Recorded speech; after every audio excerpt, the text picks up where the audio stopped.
morning everyone, it's nice to see you. My name is Richard and this is the next of our Thriving 5 video devotionals. Now I want to start with a story. Right at the beginning of March, just before the lockdown, me and my now fiancée Holly got engaged. It was amazing, but then of course we went into lockdown, and then when the restrictions lifted, we started looking at houses because obviously got plans to get married, and so we wanted to find a place of our own as well. And this actually it's very exciting, of course, but it did prove a little trickier than we first imagined. Basically, I wanted to live in one particular place and Holly wanted to live in another. So we had this disagreement, and we got there in the end, but we were a little bit divided over where we should buy our house together, and thankfully we managed to compromise and get there in the end.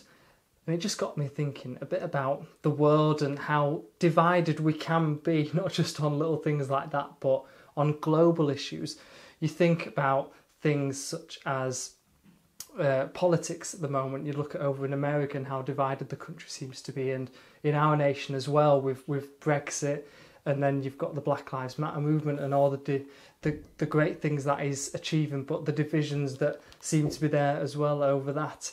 And so we seem to live in a world that is very much divided at this moment in time.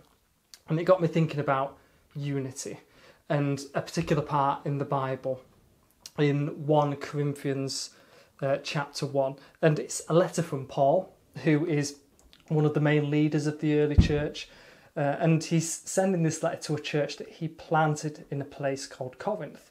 And it was a large cosmopolitan city with a mix of people from all over the place, different nations, different cultures, different religions. And Paul actually spent about 18 months in this city planting and growing this new church community, and left it in the hands of someone called Apollos. And sometime later, Paul is writing this letter to the church because he's heard of some problems that have started occurring, that have developed in his absence.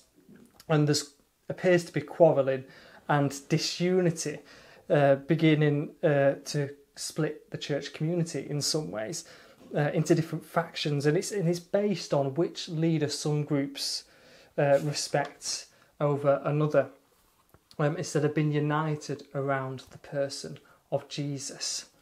And in response, Paul appeals to the church that they agree with one another, that there is no divisions, that they be perfectly united in mind and thought.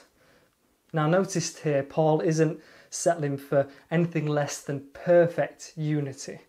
In our lifetime, I suspect we may never succeed in seeing that complete unity of the church, but let's not settle for any less. Let's pray for it and seek to do all that we can to bring it about.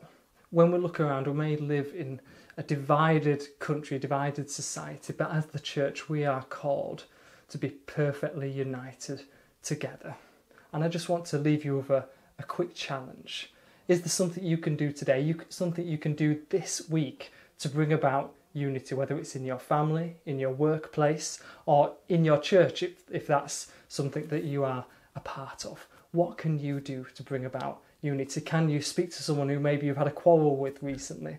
Can you encourage people in some sort of way? There's all sorts of things that we can do practically.